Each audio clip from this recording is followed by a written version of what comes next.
Quero cumprimentar ele que está sempre aqui atendendo aos nossos convites, assim como o Bruno, o economista e professor aposentado da Universidade de Campinas, a Unicamp, Plínio de Arruda Sampaio Júnior. Professor Plínio Júnior, bom dia.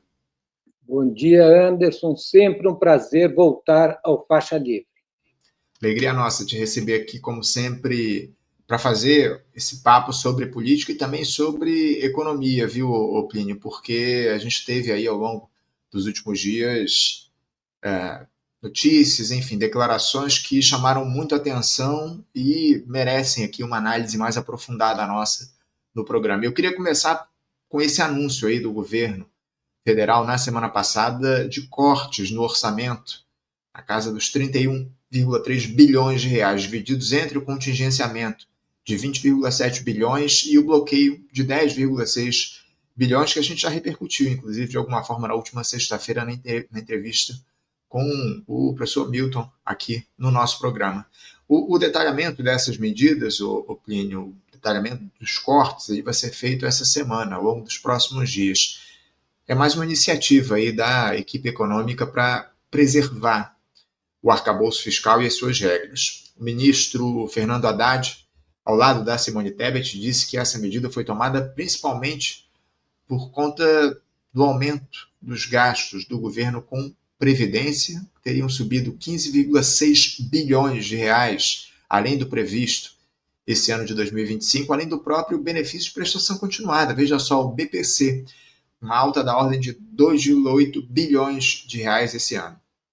Resumindo, Plínio, o governo coloca a culpa do corte no orçamento dos mais pobres. O que é que justifica essa postura da equipe econômica em um governo que se apresenta como popular, de reconstrução nacional, e como é que se avalia esses cortes no orçamento na casa dos 31,3 bilhões de reais, Plínio? Bom, Anderson, o governo entrou agora na fase do torniquete, né? Ele fez uma política fiscal extraordinariamente dura, ele conseguiu, de certa maneira, administrar os 2 primeiros anos, mas agora chegou a hora da verdade. E ele precisa cumprir a lógica do teto de gasto que está implícito no novo arcabouço fiscal. Então, essa que é a ideia básica que está por trás. Não é? O governo, há pouco tempo, né, uma semana mais ou menos, ele aumentou a taxa de juros em 0,5%. Isto representa um gasto adicional para o Tesouro Nacional da ordem de mais ou menos 27, 28 bilhões. É o dinheiro que ele agora atribui à Previdência e ao BPC. Então, na verdade, ele coloca a Previdência e os gastos com transferência de renda à população mais pobre como biombo para esconder a verdadeira sangria das finanças públicas, que são as despesas com o pagamento dos juros da dívida pública. Então, é uma covardia completa. Ele atribui ao déficit da Previdência um problema cuja origem não é lá, né? É uma completa, digamos, covardia. Só para a gente ter uma ideia, é um número que eu já repeti aqui, né? Já falei aqui algumas vezes. O gasto com juros do governo federal é praticamente equivalente a todo o gasto, não o déficit, a todo o gasto da Previdência Social. Mas isto o Haddad oculta. Então, ele oculta por quê? Porque não convém explicitar os interesses que mobilizam a política econômica. E esses interesses são os interesses do grande capital da plutocracia brasileira. Então, é esta engrenagem cínica que se repete semanalmente, mensalmente, no discurso do governo Lula. Na verdade, é uma covardia danada. Você tira dinheiro do pobre, tira dinheiro do aposentado para transferir dinheiro para a plutocracia brasileira. É isso que está acontecendo. É um governo extraordinariamente sensível às birras e às exigências do grande capital. Nesse novo pacote econômico do governo, tinha a ideia de fazer também um aumento de receita, pelo aumento do IOF. Bom, O governo rapidamente, na hora que tocou no IOF de setores sensíveis, que é o grande capital, ele rapidamente retirou, em horas. Ele anunciou e, antes do fim do dia, ele desanunciou. Então, isso mostra de que lado o governo está. É isso que eu acho que é importante. A população tem que estar clara, tem que ter clareza que este é um governo do grande capital. Então, ele é muito rápido, muito sensível para fazer a lógica e as exigências do grande capital. É isso que é o vital para entender a política econômica do governo Lula. É uma ingenuidade imaginar, Anderson, que esse é um governo em disputa, que, na verdade, o Lula faz o possível. Não. Ele faz a lógica do grande capital na dose do Lula, que é uma dose diferente de um outro, mas é a dose dele.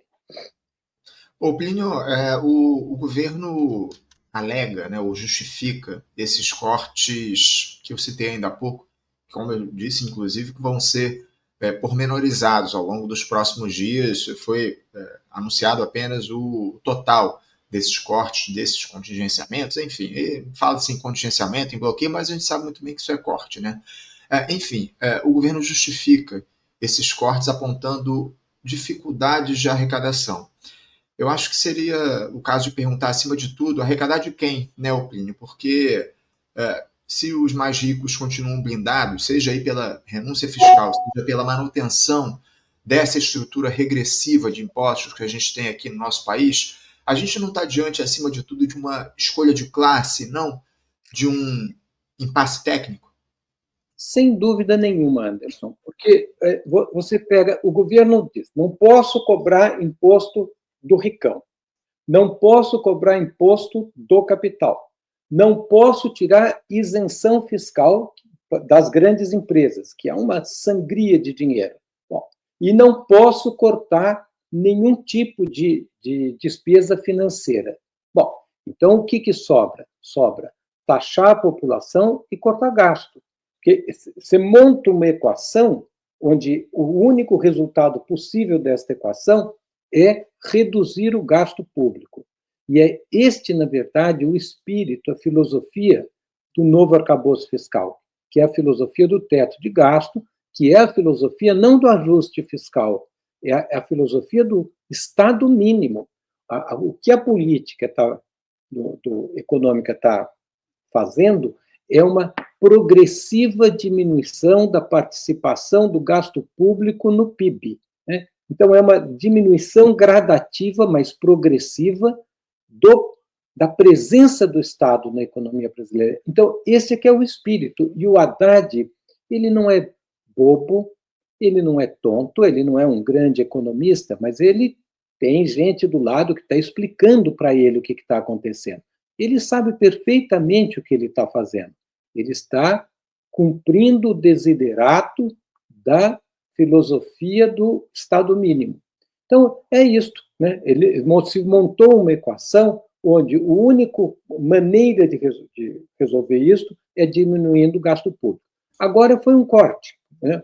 Que eles chamam de contingenciamento, é um eufemismo, né? É uma espécie de o gato subiu no telhado. Né? Mas eles já estão preparando, e a gente percebe isso na mídia, novos ataques, e ataques pesados, né? Ataques ao piso de gasto na saúde, ao piso de gasto na educação. Né? Eles começam a preparar o clima para uma nova reforma da Previdência e para novas privatizações, porque qual é o discurso? O discurso é: as finanças públicas estão saindo de controle. Mas elas não estão saindo de controle porque o governo gasta muito em políticas públicas. Ao contrário, o governo gasta muito pouco em políticas públicas. E é muito fácil a população perceber isso.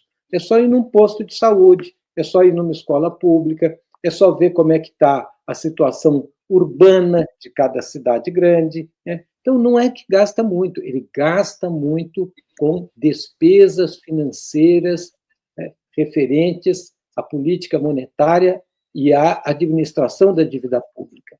Aí sim, gasta muito. Mas nisto o governo tampou, ele não mostra. Então, ele é cúmplice disso tudo. Ele não é mais do que cúmplice, ele é um operador desta política.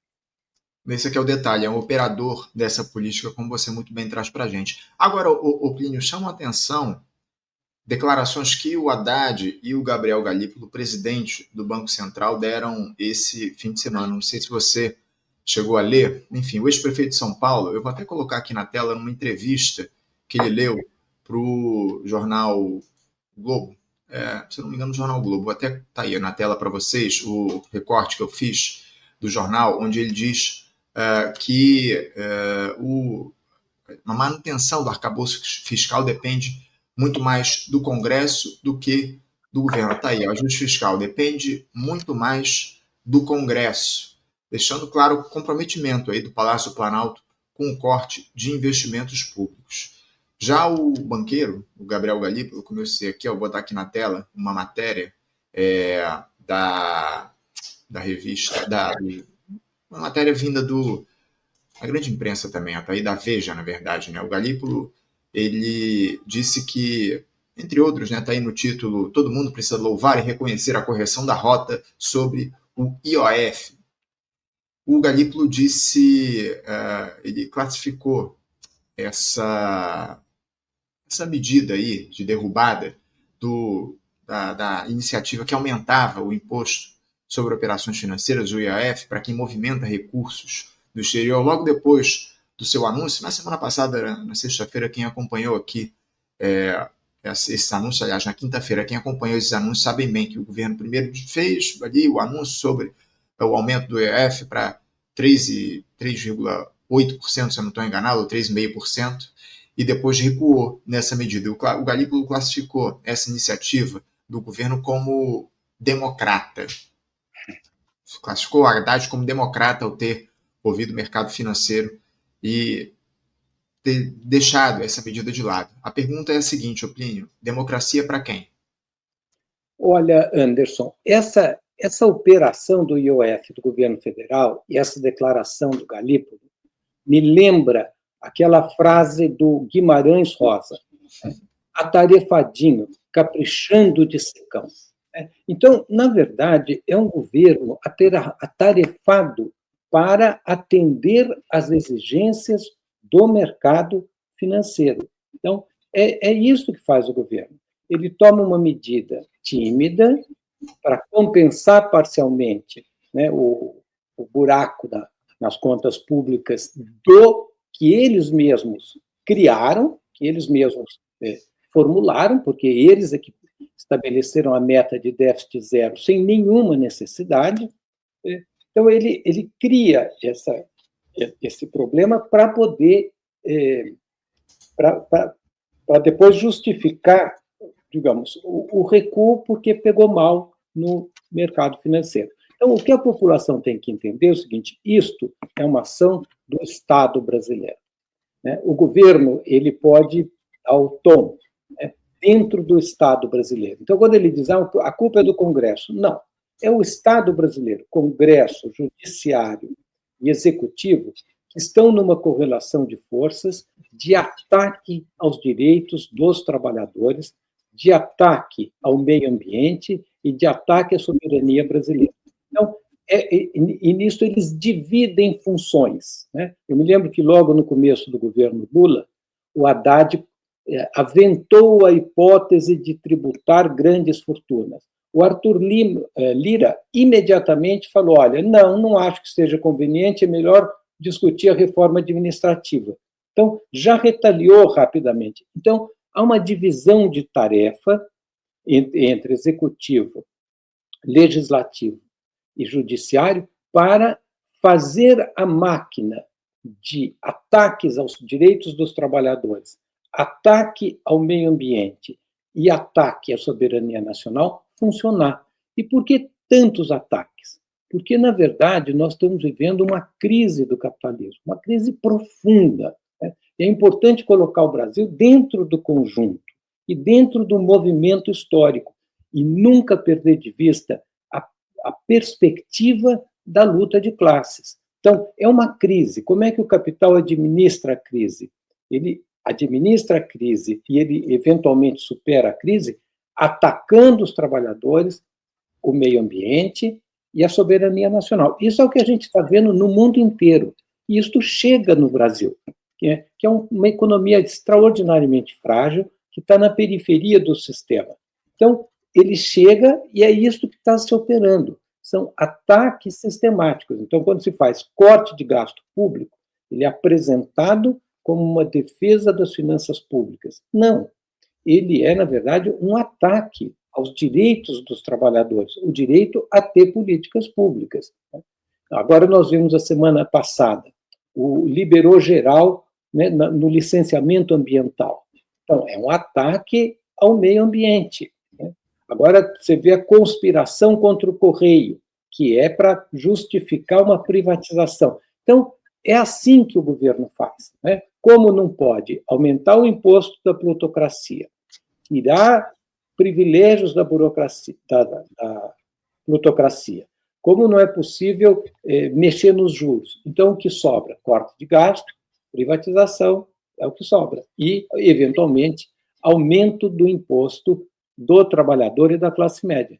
Este é uma ladainha, Anderson, que a gente vê se repetindo o tempo inteiro. Né? E eles funcionam, eu também estou me repetindo, porque água mole em pedra dura, tanto bate até que fura. Né? Eles fazem o dia inteiro um trabalho ideológico para inventar uma fantasia de uma crise fiscal que pode até acontecer, mas não por conta de excesso de gasto, mas sim por conta de excesso de gasto com despesas financeiras. É isso. Plínio, como foi citado anteriormente, esses cortes vêm acompanhados de um discurso tecnocrático e de neutralidade fiscal, como se isso se desse a partir de uma decisão puramente técnica e não política. Como é que isso contribui, na tua análise, para naturalizar, digamos assim, a austeridade como consenso nacional? A esquerda também não tem responsabilidade nisso ao compreender demais as limitações do governo? Ah, sem dúvida nenhuma, né? Aí eu sempre faço a distinção, né, da esquerda contra a ordem e da esquerda da ordem. A esquerda da ordem, que é que é o Lula, que é o PT, que é o PSOL, ele faz parte da ordem e ele cumpre funções na ordem. Então, faz parte da esquerda da ordem o discurso da racionalização, do fato consumado, da terceirização das responsabilidades. Isso já nós estamos cansados de ver. Né? Então, sempre é porque não dá para fazer. No fundo, o problema é que se cristalizou uma correlação de forças no Brasil extraordinariamente negativa para os trabalhadores. Né? A burguesia se unificou em torno da ideia de novos ataques contra a classe trabalhadora. O rumo disso é a ponte para o futuro que leva o Brasil a se transformar numa mega feitoria moderna. Então, há uma unidade monolítica da burguesia em relação à pauta econômica. Né? E a pauta é o ajuste do Brasil às novas, digamos, exigências do capitalismo em crise. Esta que é a pauta. Né? A burguesia até se divide no que diz respeito à questão política, né? Como adaptar o padrão de dominação a este novo padrão de acumulação. Aí há uma certa divergência, há uma direita contra a ordem, né, que é expressa no bolsonarismo mais extremo, que pretende dar uma solução que estreite ainda mais o Estado de Direito no Brasil. Mas, em relação à pauta econômica, eles estão monolíticos. E, então, eles fecharam o debate. Né? Eles criaram uma espécie de vaca amarela. Né? Se não falar o que a ortodoxia econômica manda, come tudo que está na panela. Então, com isso, a esquerda fica, digamos, não a esquerda, os trabalhadores ficam sem pauta, porque os trabalhadores estão na pauta da direita. Por exemplo, como fazer o ajuste? Vamos cortar gasto ou vamos aumentar o imposto? Mas você já está discutindo o ajuste. O ajuste não é necessário. O que precisa fazer de ajuste é nas despesas financeiras, é lá que tem que ter o ajuste. Mas isso nem pode ser falado. Não pode ser falado. Então, os trabalhadores, a esquerda da ordem contribui, sem dúvida nenhuma, para naturalizar, racionalizar e terceirizar responsabilidades. E eu acho que uma das principais tarefas da esquerda contra a ordem é mostrar que esta pauta é a pauta do capital e colocar a pauta dos trabalhadores. A pauta dos trabalhadores não é cortar gasto, é ter mais gasto. Né? A pauta dos trabalhadores não é cortar o IOF, é taxar as grandes fortunas, as operações financeiras especulativas, as remessas de lucro do capital exterior. A pauta dos trabalhadores não é fazer o PL da devastação ambiental, não. Na verdade, proteger o meio ambiente. Não é fazer mais privatizações, mas, ao contrário, é estatizar as empresas de saneamento, de eletricidade, estratégicas para o país. Então, eu acho que é aqui que a gente começa a criar, digamos, uma perspectiva para sair desta enroscada, que é dada, em última instância, pela correlação de forças. Né? Então, tem que mudar a correlação de forças. E a correlação de forças não vai mudar com conchavo, com eleição, que está inteirinha dominada. Né? O que a gente está vendo daqui para frente é a burguesia já preparando a sucessão do Lula. É a burguesia. A gente tem que ter claro que o Lula e o Bolsonaro são marionetes, né, que são controladas mais por cima pela grande burguesia. É ela que manda. Né? Então, ela já está preparando a pauta da próxima eleição, né, e o contexto da próxima eleição. E qual é a pauta? Precisamos de mais ajuste. E nisto, o governo Lula é completamente cúmplice. Né? E ele, para fazer a resposta à tua primeira pergunta, é um governo cínico. É um governo cínico que engana a população. Porque o PT e o Lula, eles têm um crédito imenso com os trabalhadores brasileiros por conta das lutas do sindicalismo brasileiro na década de 70. E ele está usando este crédito para passar a boiada do grande capital. Infelizmente, é o que a gente tem visto o governo Lula, o presidente, aproveitando esse crédito que você citou para, acima de tudo, atender aos interesses no andar de cima. Agora, uma coisa que também está muito clara nessa gestão é uma espécie de um bate-cabeça que existe dentro da cúpula do governo, principalmente ali entre o Fernando Haddad e o Rui Costa. Isso porque o ministro da Casa Civil, o último episódio, né, teria sido essa antecipação por parte do Rui Costa do anúncio do bloqueio de recursos do orçamento. Acabou isso enfurecendo ali o Fernando Haddad, o que se diz nos bastidores.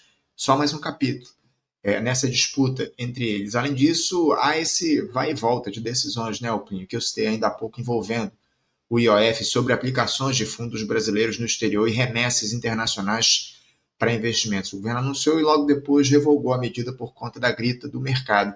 Plínio, dá para dizer que esse é um governo, acima de tudo, sem convicções? Olha, Anderson, eu acho que, na verdade, eu acho que esse é um governo com convicções. Né? Porque fala muito o seguinte, eu acho que esse é um governo perfeitamente enquadrado nos novos parâmetros políticos e econômicos estabelecidos pelo golpe contra a classe trabalhadora que foi perpetrado entre 2016 e, digamos, 2020, né? 2022. O governo é o terceiro governo do golpe. Ele se apresenta como um governo diferente, um governo alternativo, mas não é verdade. Ele está perfeitamente enquadrado no Estado brasileiro. E o governo Lula não fez nenhuma movimentação para revogar os golpes contra a classe trabalhadora. Os golpes contra os agentes políticos do PT foram todos revogados. Né? Até o renegado Palocci foi reabilitado. Mas os golpes contra a classe trabalhadora, nenhum deles foi. Então, eu acho que esse é um governo que tem norte. E quem dá o norte é o Estado brasileiro. Agora, este é um governo sem política social, é um governo sem uma estratégia de inserção internacional, porque nós estamos num capitalismo em crise. E dentro da crise, no momento de mudança de qualidade na crise, porque nós estamos assistindo à exaustão da globalização multilateral. Então, é um momento de redefinição, está todo mundo redefinindo, né, o papel dentro da economia mundial. E nisto sim, o governo é sem norte, porque o governo está apegado ao globalismo multilateral, que está naufragando, e ele não sabe se posicionar no novo mundo, porque ele vem com a cartilha antiga, e ele não tem uma política de estratégia de defesa da economia popular, uma política de estratégia da soberania nacional. Então, ele fica ao sabor dos ventos. E é isso que a gente vê cotidianamente. Então, eu faço uma medida que eu acho que é boa, aumento o IOF. Aí pegou mal, eu tiro o IOF. Parece uma rolha no meio de uma água turbulenta. Vem para cá, vai para lá, e nesta movimentação, os agentes do Estado batem cabeça e disputam espaço de poder dentro do Executivo, que é a briga do Rui Costa com o Fernando Haddad. Mas isso é uma picuinha, né? Isso só tem interesse para eles e para o grupo político que disputa, no fundo, a partilha do butim do Estado. Mas para o Brasil como um todo, eu acho que esse é um governo que está perfeitamente enquadrado no neoliberalismo e que, portanto, é um governo que não governa. Porque isso é que é o neoliberalismo. O neoliberalismo é o governo do mercado. E o mercado não tem plano estratégico. O mercado tem o momento, as oportunidades. Então, esse é um desgoverno. Mas é um desgoverno consciente. Então, essa ideia de que não, o que falta agora é um plano estratégico para o Lula. Não, ele tem plano estratégico. Né? É isso, é o governo que temos, Anderson. Né? Não vai ter uma guinada à esquerda, não vai ter uma espécie de, não, agora tem uma lucidez, eu tenho um plano estratégico, não vai ter nada disso. Banco Central independente faz o que o mercado manda. Né? Política de teto de gasto, arrocha o povão. E aí você vai, BNDES financia as privatizações da água pelo Brasil afora. Então, se você for pegar o conjunto da ação do governo, né, Ministério da Educação, no fundo, sanciona e legitima o novo ensino médio. Então, em todas as áreas, né, o PL da devastação libera o Cerrado, a Amazônia, o Pantanal, para o galope do agronegócio e do extrativismo. Então, é isso que a gente está vendo. É uma ofensiva fortíssima do capital sobre os direitos dos trabalhadores, a soberania nacional, o meio ambiente. Plínio, eu queria trazer aqui uma questão que já veio, inclusive, aqui de alguma forma ao nosso diálogo. Você falou um pouco sobre a institucionalidade, enfim, a esquerda institucional, ela parece cada vez mais condicionada pelas regras do sistema financeiro. A gente tem percebido isso dia após dia a partir desse apoio que é dado ao governo do presidente Lula. Como é que a gente pode, se é possível, romper com essa lógica sem perder completamente os espaços institucionais conquistados até aqui, que são muito poucos, diga-se de passagem, o governo tem minoria no Congresso. É possível romper com essa lógica de mercado que se dá no Estado brasileiro sem com que a esquerda perca espaços na institucionalidade? Então, né, essa tua pergunta, o gaúcho formularia da seguinte maneira: é possível fazer omelete sem quebrar o ovo? Não é possível. Né? Na verdade, está tudo dominado. O espaço institucional, para a esquerda, né, contra a ordem, ela foi praticamente posta na clandestinidade, ela não tem espaço nenhum. A esquerda contra a ordem. Né? Então, e a esquerda da ordem é um operativo da ordem, do ataque. É um elemento do ataque. Então, o que precisa é mudar a ordem institucional. E para mudar a ordem institucional, eu acho que o primeiro ponto é entender que esta ordem funciona contra o povo brasileiro. Este é o Estado contra o povo. Tudo que ele opera é contra o povo. porque esse é o espaço institucional de uma burguesia que sempre foi duríssima, mas que, após a crise, né, de econômica, após a crise política, após a crise sanitária do Covid, essa é uma burguesia que perdeu todos os nexos morais com as classes subalternas. É uma burguesia justo-veríssimo. É uma burguesia que não está se lixando com o povo. Então, e esta é a institucionalidade. Eles deram o golpe e consolidaram o golpe institucionalmente, com contra-reformas constitucionais. Reformas que destituíram a Constituição de 88 de todas as conquistas democráticas, republicanas, né, e soberanas do povo brasileiro. Então, esta é a realidade concreta. Então, o espaço institucional da esquerda comprometida com os interesses dos trabalhadores é zero, não tem nenhum. E, portanto, o que é importante é mudar a correlação de forças para poder criar uma outro Estado. Eu digo, Anderson, que, na verdade, né, para a gente entender o Brasil, a gente tem que ter sempre a visão de conjunto, o Brasil dentro do todo, né, e tem que ter a perspectiva histórica, né, entender o sentido do movimento histórico, ou seja, ter a perspectiva da luta de classes. O que nós estamos vendo no Brasil é uma mudança profunda no padrão de acumulação, que eu vou chamar de um neoliberalismo 2.0, 3.0, uma nova fase de liberalização, e uma mudança no padrão de dominação. Então, a Constituição Cidadã não existe mais, ela existe só no papel. Ela está oca. E o que foi colocado no lugar, que ainda não está, digamos, ainda está em disputa, é uma república nova, né, que nasce dos escombros da nova república. Esta república nova é a república justo-veríssima, é a república plutocrática, que, na verdade, retoma o que havia de pior na ditadura militar. Então, assim como foi combatida a ditadura militar, nós temos que combater esta república nova, porque ela é uma república perigosa para o povo brasileiro, muito perigosa em todos os sentidos. Se a gente for olhar e for somando tudo que está sendo feito, é gravíssimo, Anderson. Você pega um novo ensino médio, ele muda a filosofia do estudo. Ele pega uma criança e introjeta nesta criança, desde o berço, o espírito do neoliberalismo, da concorrência, do consumismo, do vale-tudo. Né? Você pega, por exemplo, este PL agora da devastação. É uma loucura completa.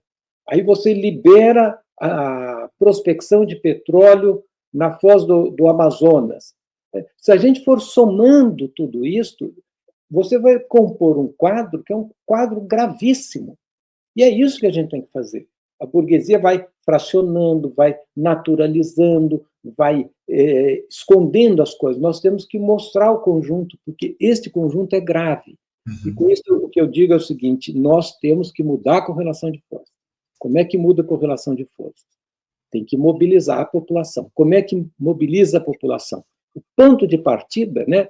Volta ao Guimarães Rosa. Toda ação principia por meio de uma palavra pensada. Tem que ter um projeto político, um projeto que vá além do capital. Mas vá além do capital como? Colocando os problemas concretos do povo. Quais são os problemas concretos? O povo não precisa de menos direitos trabalhistas, precisa de mais direitos trabalhistas. Né? Está aí, somos contra a escala 6x1. O governo não precisa de mais mercado controlando tudo, não. Precisa de mais Estado controlando tudo. E por aí a gente vai, precisa de reforma agrária, reforma urbana. Então, é esta pauta que nem aparece, Anderson. Ela sumiu. A direita fala isso, você nem pode falar. Então, a gente fica conversando a pauta do capital. Eu me lembro que quando as meninas eram pequenininhas, elas iam para mim e diziam: pai, o que você prefere, morrer queimado ou congelado? Eu falo, bom, eu prefiro, essa pauta não me convém, não quero essa pauta. E é isto que a burguesia faz. E é disto que a gente tem que sair, olhando além, saindo das conspirações palacianas, saindo da personalização e concentrando a nossa crítica no sistema. Né? Porque o problema não é Lula ou Bolsonaro, o problema é Lula e Bolsonaro. Lula e Bolsonaro. Eu acho que é importante você fazer essa observação, Plínio, porque, inclusive, já tivemos aqui na semana passada essa análise, né? Evidentemente que a gente precisa considerar as diferenças entre essas duas figuras, enfim. Mas, acima de tudo, eles dialogam com um projeto do grande capital aqui no nosso país. São duas faces de uma mesma moeda, acima de tudo. Plínio, se a agenda fiscal do governo Lula, com esses cortes e submissão às metas do arcabouço, se isso já não causa surpresa a uma esquerda mais crítica, a esquerda que não se rendeu, que a gente chama aqui no nosso programa, como é que a gente consegue explicar essa persistência de setores progressistas em tratar esse governo como uma trincheira popular? O que é que justifica esse apego simbólico à figura do lulismo, mesmo diante das escolhas que aprofundam o neoliberalismo por aqui? É uma boa pergunta. Eu assisto, eu sou um assíduo do teu programa. E o teu programa é um programa bem amplo, né? Ele traz várias tendências do espectro da esquerda, e inclusive uma parte da esquerda dentro da ordem, que está sempre racionalizando, apostando numa mudança aqui e tal. E eu não sei o que explica, né? Eu acho que é uma esquerda que está cooptada pelo sistema. E eu não saberia dizer o que explica. O que explicaria seria uma espécie de um pragmatismo, né, e de digamos, um conceito de, talvez, uma filosofia da felicidade negativa, né, que inspire todos eles, né? Qual é a felicidade negativa? Está ruim, mas poderia ser muito pior. Então, o ruim é melhor do que o muito pior, ficamos com o ruim.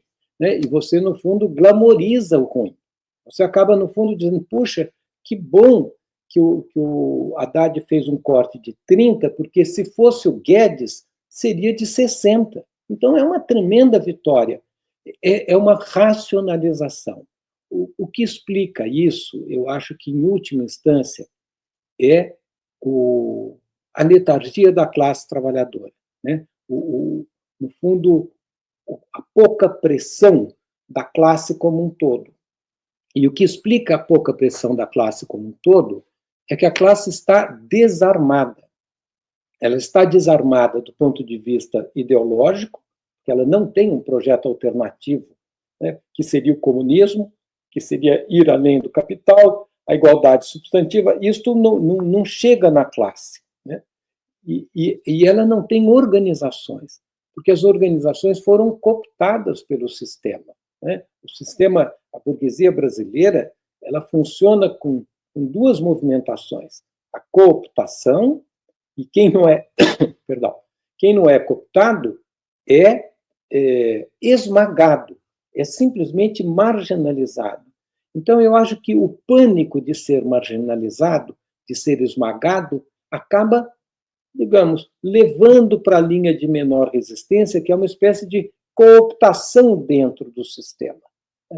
Mas, então, eu acho que é a falta de um projeto alternativo, a captura das organizações dos trabalhadores pelos sindicatos, pelos movimentos que estão cooptados. Isso deixa a classe trabalhadora sem pai nem mãe, deixa completamente órfã, né, solta.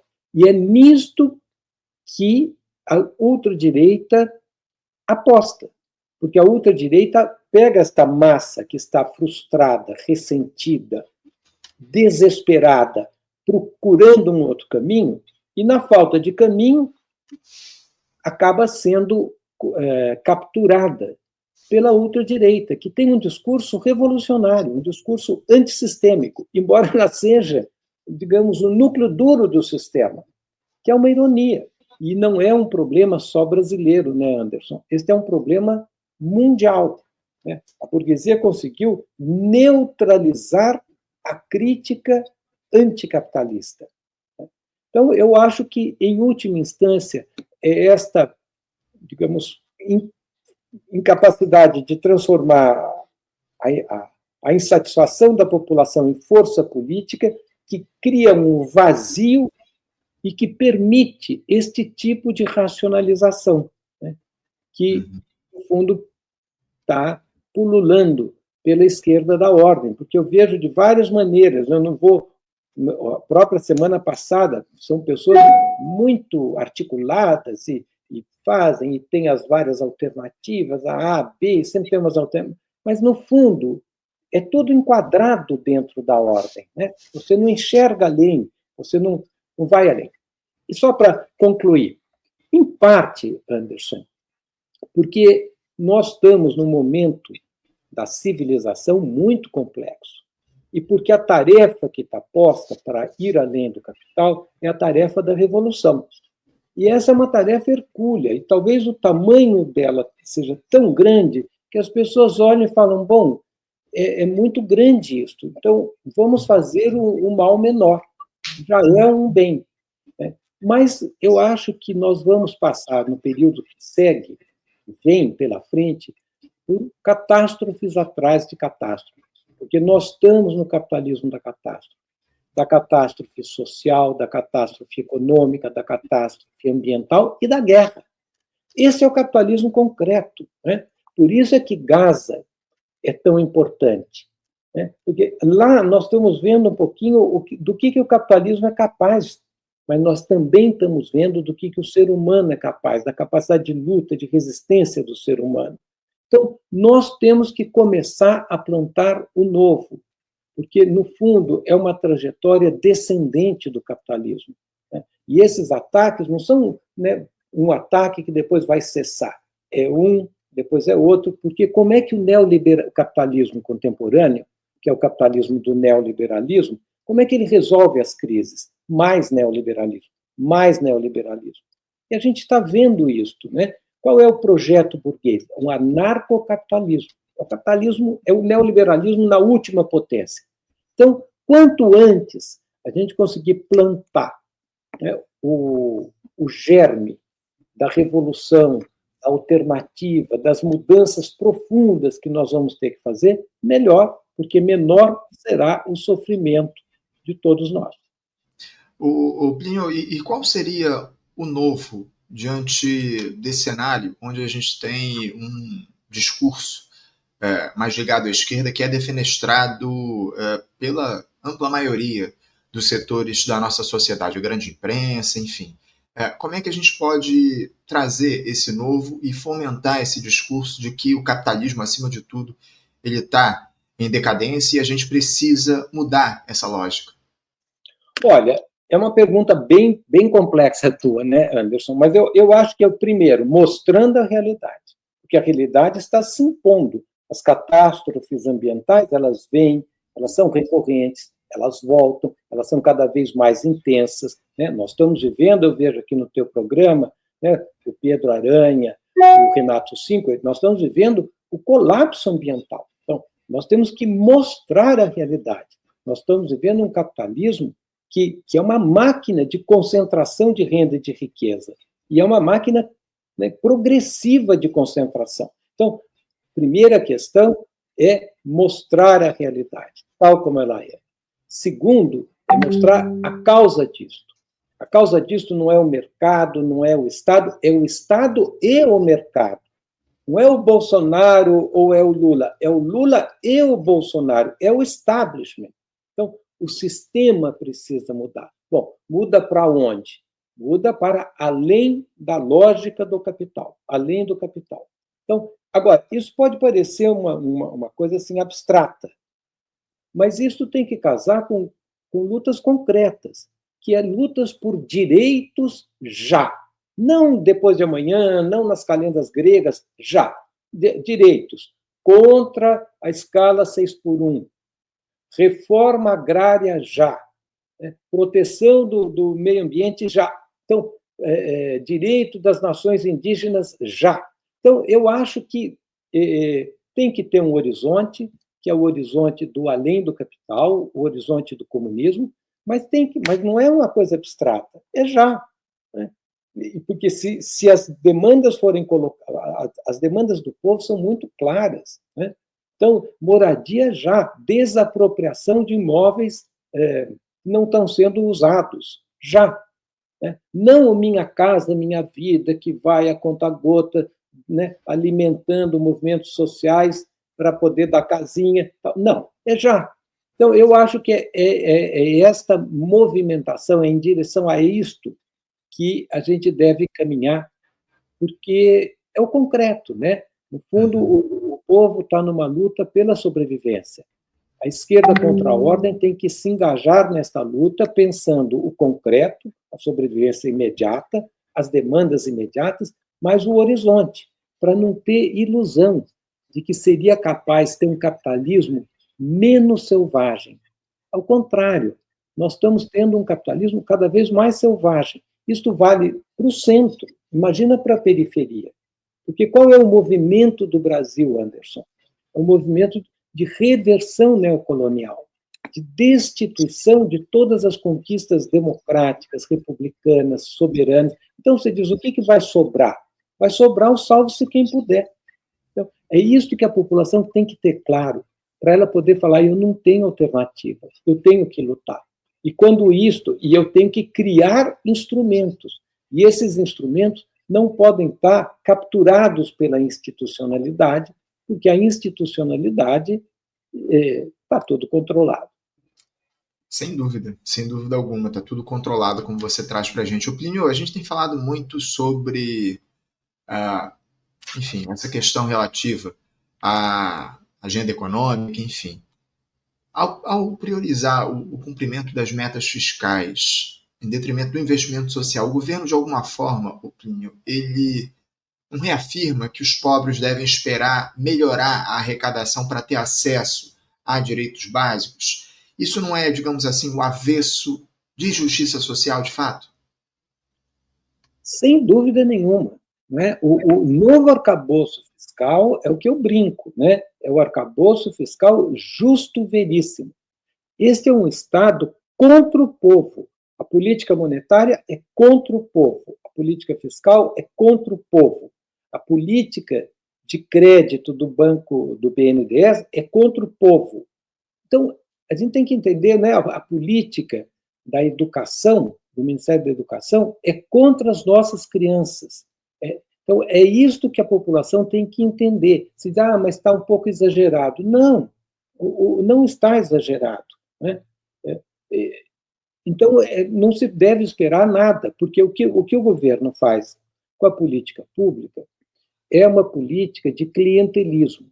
Né? No fundo, ele nem faz mais quase política social. Ele faz uma política de clientelismo, que é, no fundo, de transferir renda para ganhar apoio político, que é o Bolsa Família, que é um modelo, inclusive, que tem eficácia política. Tem tanta que o Tarcísio agora está criando uma espécie de bolsinha família paulista, que é para ele se apresentar já como, digamos, com maior base, né, entrar um pouco no eleitorado do Lula. Então, no fundo, o Brasil não tem mais política social, né, não tem. Ele tem uma política de administração da pobreza, administração da miséria, mas o que nós estamos vendo é um desmantelamento, né, da educação, desmantelamento da saúde, desmantelamento de todo o aparelho de preservação do meio ambiente, que nunca conseguiu ser realmente estruturado, mas o pouquinho que foi está sendo atacado. É isso, esta que é a realidade concreta, Anderson.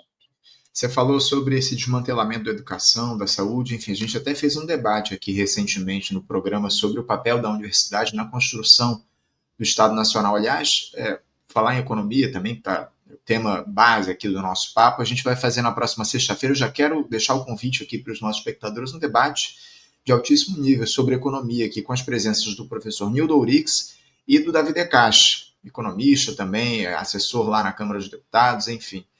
Os dois vão estar presentes nesse debate sobre economia. Ainda falta um terceiro nome que a gente vai anunciar em breve. Mas já fica aí, já deixa agendado, já deixa anotado na sua agenda, na próxima sexta-feira, debate sobre economia, com as participações do Nil Lourix e do Davi De Castro, aqui no Faixa Livre. Para fechar aqui o nosso papo, Plínio, eu estou de olho no relógio.